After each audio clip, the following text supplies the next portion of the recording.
Nah, sekarang kita mulai melihat bagaimana tuduhan-tuduhan kontradiksi tadi. Hakal dama. Ini merujuk kepada siapa?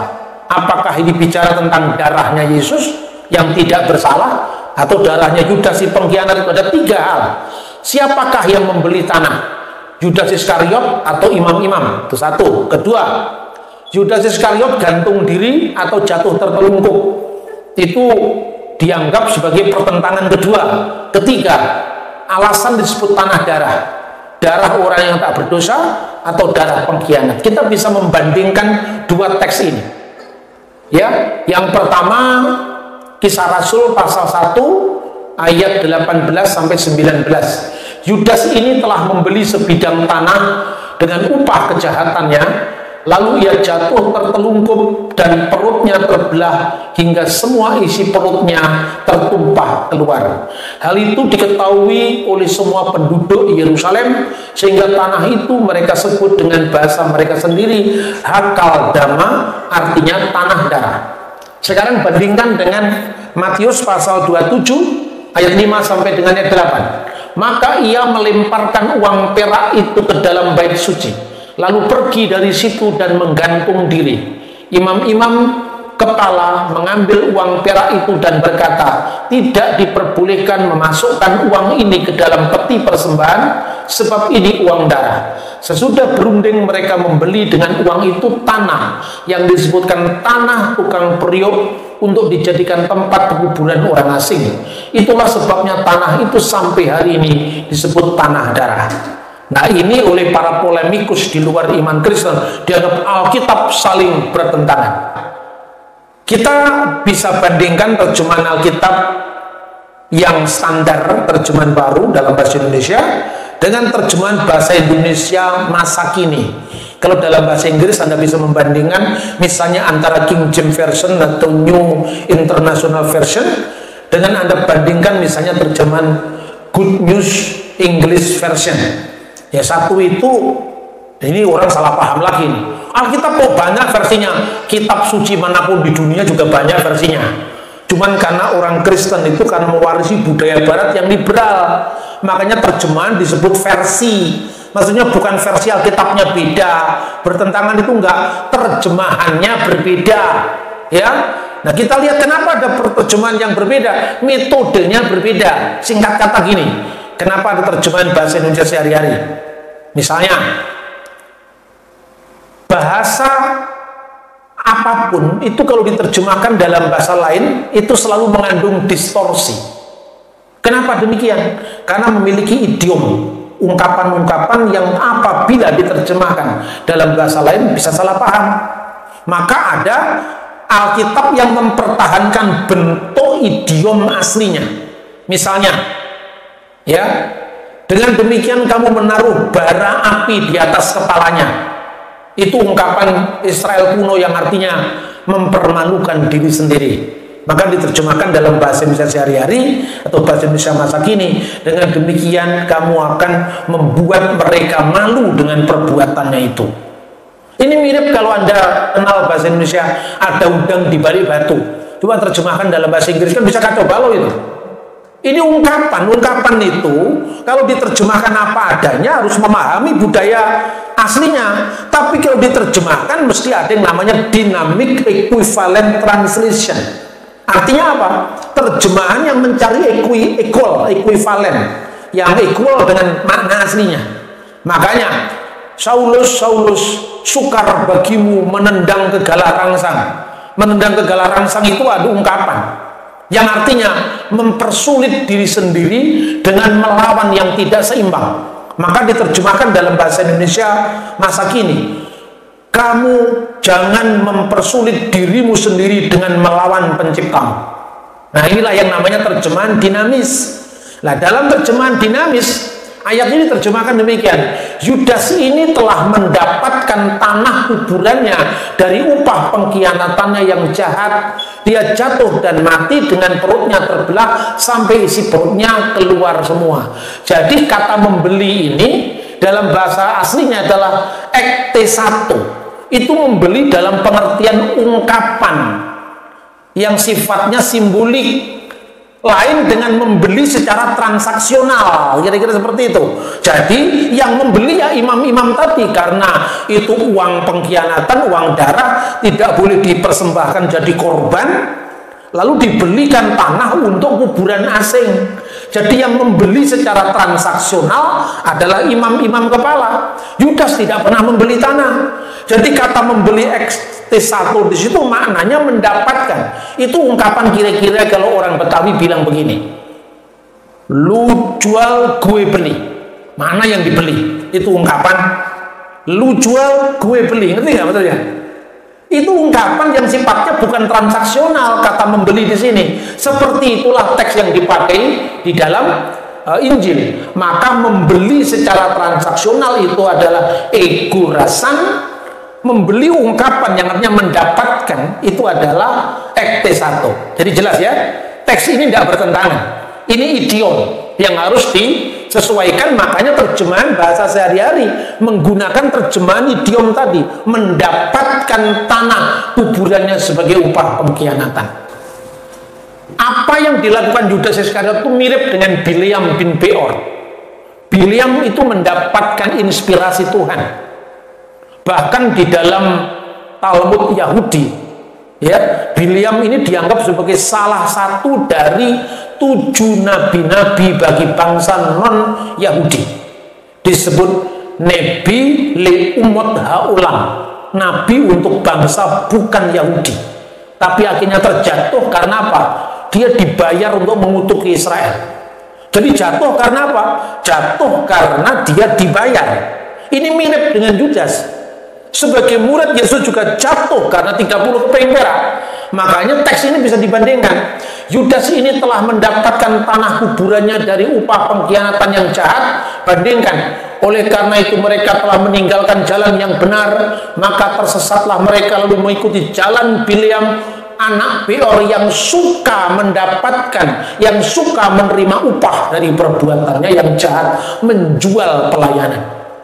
Ya, jadi artinya di sini kata XT1 itu bukan membeli transaksional. Sejarah Hakal Dama, tanah darah. Bagaimana ini letaknya di mana? Di Ben Hinnom yang namanya Yudas ini gantung diri, ya letaknya di Ben Hinnom, jatuhnya itu. Pada zaman dulu lembah ini dijadikan tempat penyembahan berhala dan dinubuatkan bahwa tempat ini tidak disebut lagi Tofet atau lembah Ben Hinnom, melainkan lembah pembunuhan. Hamakom Haseh Dam Keniyin. Tempat ini penuh dengan darah orang-orang yang tidak bersalah. Nubuat ini sejalan dengan kitab Nabi Zakaria, maka disebut tanah darah. Jadi apa yang disebut tanah darah dalam Injil Matius itu penggenapan nubuat dari kitab Nabi Yeremia, kitab Nabi Zakaria, dan di tempat itu disebut sebagai tanah darah. Sementara kalau di dalam Kisah Para Rasul, Hakal Dama itu versi rakyat. Jadi kira-kira begini, matinya Yudas dengan pengkhianatannya itu menggenapi nubuat Yeremia. Nubuat bahwa tanah itu disebut tidak lagi Tofet, tapi tanah pembunuhan, karena darah tidak berdosa telah ditumpahkan. Kira-kira seperti itu. Jadi ayat itu menggenapi nubuatan Yeremia itu yang ditulis oleh Matius. Sementara yang ditulis oleh Lukas dan Kisah Para Rasul itu adalah perspektif dari cerita rakyat. Satu tempat itu dinamakan lebih dari satu alasan itu kan lazim toh. Saya berikan contoh, tidak usah jauh-jauh. Kota Malang. Siapa yang tinggal di Kota Malang, Jawa Timur? Tahukah Anda dari mana asal-usul Kota Malang? Ada dua versi. Satunya versi sejarah, ya. Kata itu berasal dari bahasa Jawa kuno, Malangkuseswara. Mala itu artinya penyakit, termasuk penyakit sosial. Angkuca telah dikalahkan. Iswara itu adalah versi Hindu untuk sebutan Tuhan yang Maha Kuasa. Tuhan yang Maha Kuasa telah mengalahkan kejahatan. Mala Angkuca Iswara. Jadi kota Malangkuseswara menjadi Malang. Itu alasan pertama. Itu disebutkan dalam Prasasti Matiasih tahun 907 Masehi. Yang kedua versi rakyat. Ini versi rakyat ini. ketika tentaranya Sultan Agung menaklukkan Jawa Timur, orang-orang di lokal setempat itu menghalang-halangi tentara Mataram masuk ke tempat itu.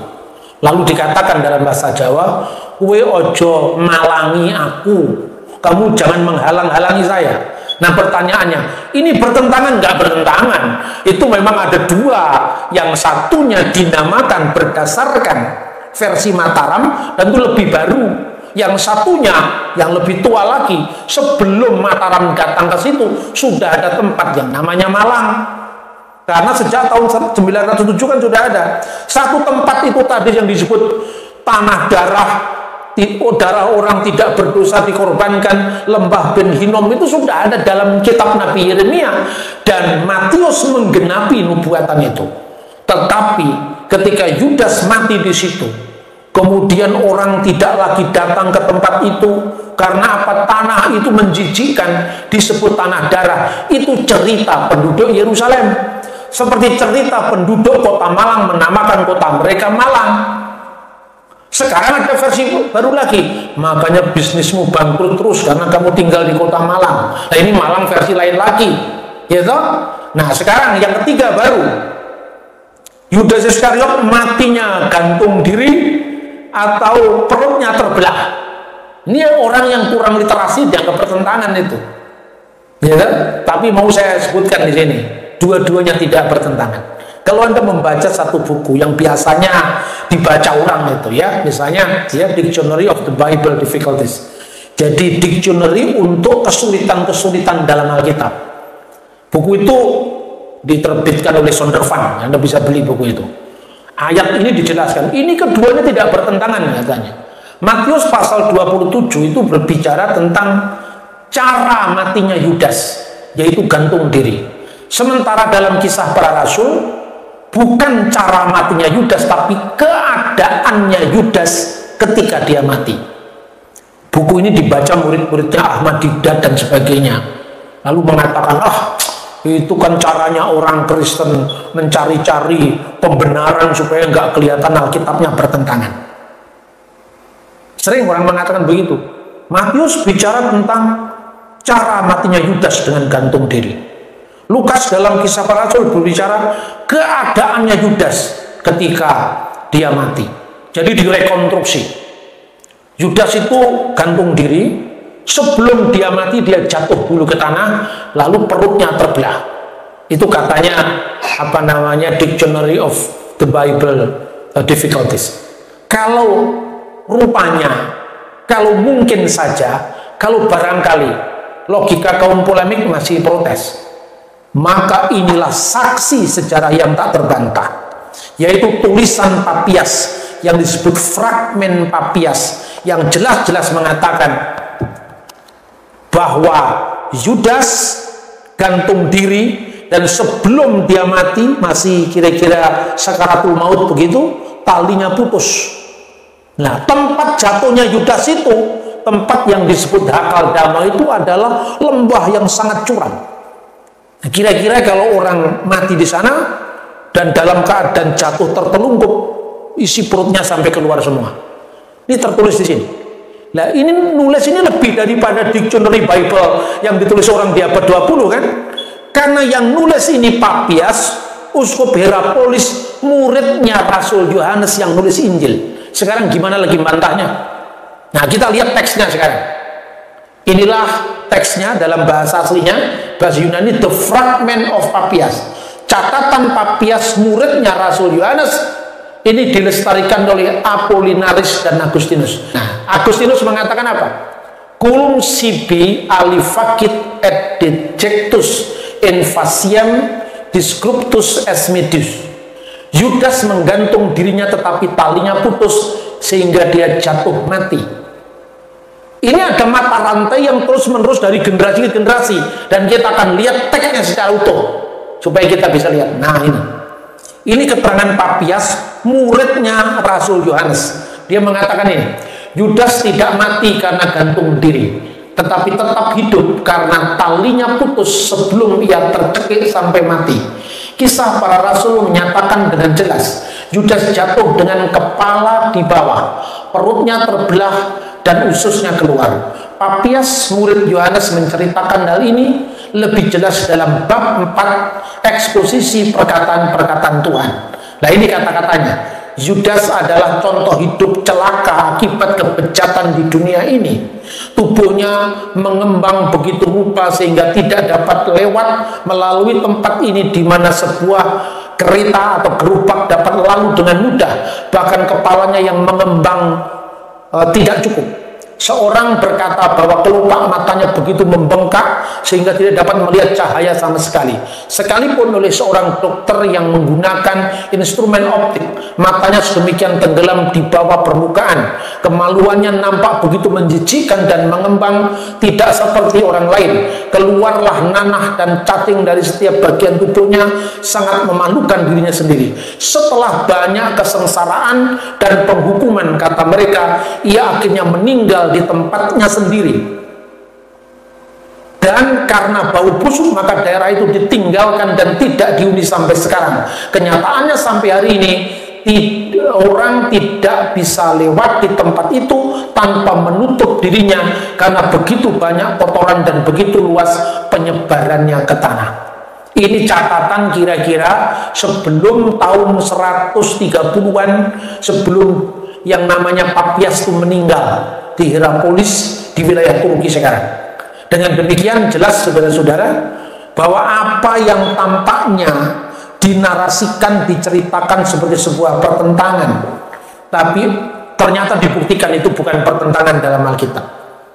Saya ingin berbagi kepada saudara-saudara sekalian bahwa membaca Alkitab itu memang tidak mudah.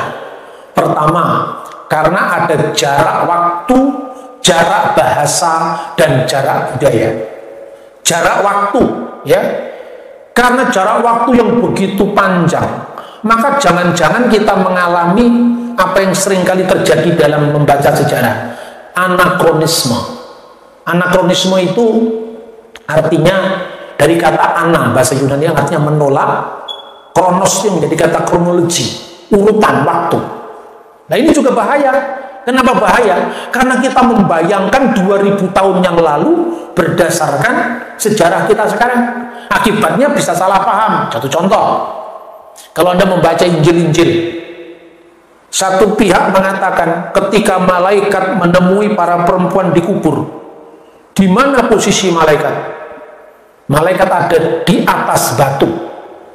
Versi yang lain atau ayat yang lain, malaikat di sebelah kanan. Nah, orang-orang yang tidak paham karena mengalami anakronisme sejarah, mengejek Alkitab, mengatakan ini Alkitab tidak masuk akal, yang mengilhamkan Roh Kudus yang sama isinya saling bertentangan. Kalau Anda pergi ke Yerusalem bersama saya tunjukkan satu tempat. Tempat itu tempat di mana Yesus menangisi kota Yerusalem. Di tempat itu ada yang namanya Gilgal. Gilgal itu adalah bulatan batu untuk menutup kubur. Jadi kuburan di zaman Yesus itu jangan disamakan dengan kuburan orang Indonesia atau orang Australia. Kuburan kita ini kan di bawah tanah kan, dipendem, kemudian dikasih penanda baik salib atau batu nisan kan itu kan. Kuburan di zaman Yesus itu seorang dikafani, diletakkan di gua, ya artinya di lorong-lorong gua begitu, lalu digelindingkan batu yang namanya batu Gilgal untuk nutupi kubur itu. Makanya orang datang membawa rempah-rempah. Karena apa?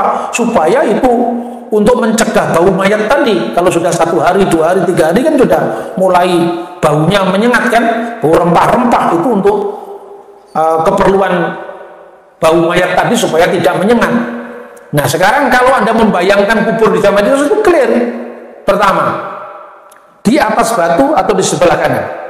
Pada saat para wanita itu melihat ke kubur, malaikat itu sudah menggulingkan batu kan dikatakan.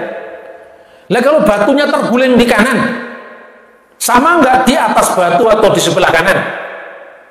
Posisi duduknya di atas batu, karena batunya digelindingkan ke kanan, ya di sebelah kanan. Apa sulitnya? Ini bukan pertentangan. Karena kita tidak paham, karena jarak waktu yang jauh tadi, karena kita bayangkan seperti sekarang. Contoh, Alkitab banyak mengatakan Yesus diletakkan di palungan. Tapi karena gara-gara orang barat memahami kandang di wilayah Eropa yang terbuat dari kayu. Aksesoris Natal kita menggambarkan ada kandang yang bentuknya seperti ini. Padahal di Timur Tengah kandang itu cerukan batu. Nah inilah jarak yang namanya jarak waktu yang panjang. Yang kedua, jarak bahasa. Jarak bahasa itu bahasa yang dipakai di zaman Yesus. Sama-sama bahasa Yunani, tidak sama dengan Yunani sekarang.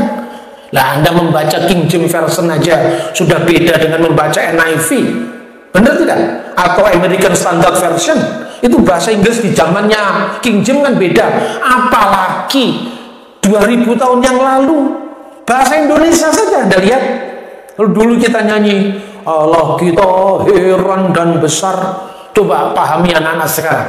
What is the meaning of heran dalam bahasa Indonesia sekarang?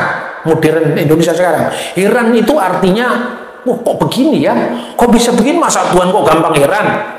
Tapi tahun 60-an ketika lagu ini dicipta, heran itu artinya dahsyat. Tuhan itu dahsyat. Besar itu bukan ukuran, tapi agung maknanya sekarang. Selidiki, nyatakan segala perkara. Perkara waktu itu artinya perihal, menyelidiki segala sesuatu. Sekarang apa artinya perkara? Kasus artinya. Perkara perdata, perkara pidana. Benar apa tidak? Masa Tuhan suruh menyelidiki kasus pidana? Ngerti yang saya maksud? Itu karena jarak bahasa, jarak budaya. Yang ketiga, budaya perkawinan yang berbeda. Zaman Yesus misalnya, pertunangan itu sudah mengikat secara hukum. Sekarang pertunangan itu baru ta'aruf, saling mengenal, masih bisa batal kalau nggak cocok. Zaman Yesus pertunangan itu sudah menandatangani ketubut dengan membayar muhar. Muhar itu mas kawin. Tapi belum boleh bercampur sebelum laki-laki itu menyiapkan rumah bagi pengantinnya. Nah, kalau Anda tidak paham pertunangan, dipahami pertunangan budaya Barat atau budaya Indonesia. Yusuf mau menceraikan Maria, padahal baru tunangan. Ini benar nggak? Bagaimana tunangan kok mau diceraikan? Karena tunangan pada masa itu bagian dari perkawinan. Sekarang tunangan itu di luar perkawinan. Pemasangan cincin nikah. Kalau sekarang tukar cincin itu pertunangan menjelang pernikahan. Zaman Yesus, cincin disematkan ke jari pengantin laki-laki ke pengantin perempuan, pengantin perempuan ke pengantin laki-laki, didampingi seorang rabi dan anggota keluarga. Itu saat perkawinan. Nah, jarak waktu, jarak bahasa, jarak budaya itu yang membuat kita cukup sulit mengerti Alkitab. Karena itu segala sesuatu ada ilmunya.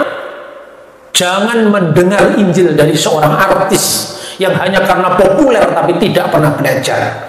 Jangan mendengar Alkitab dari seorang yang bersaksi karena pengalaman hidupnya. Tapi kalau Anda mendengar kesaksian yang bagus, itu meneguhkan pengalaman tadi. Bisa jadi pengalamannya dia kualami juga, karena Tuhan yang berkarya adalah Tuhan yang sama. Tapi kalau bertanya kepada teks ini, kenapa berbeda dengan ini? Apa artinya ayat ini dibandingkan ayat ini? Itu bagiannya para teolog, itu bagiannya para ahli teologi. Inilah caranya kita supaya gereja tidak mudah pecah belah. Karena apa gereja bisa pecah? Karena popularitas seseorang mengumpulkan massa banyak, ajaran yang tidak jelas. Mari kita selamatkan gereja kita, apapun aliranmu, tapi kita harus berangkat dari segala sesuatu itu profesional dan berdasarkan ilmu, bukan berdasarkan sekedar orang ini lagi viral, kita dengarkan dia dapat dari mana ilmunya itu. Makanya gereja menjadi rusak karena menyerahkan sesuatu bukan pada bidangnya. Kiranya Tuhan memelihara gereja kita dari segala mara bahaya, bencana, perpecahan, ya, pertikaian yang tidak menyehatkan tubuh Kristus, sehingga Injil tidak menjadi kesaksian bagi banyak orang untuk memahami jalan Tuhan. Tuhan memberkati kita.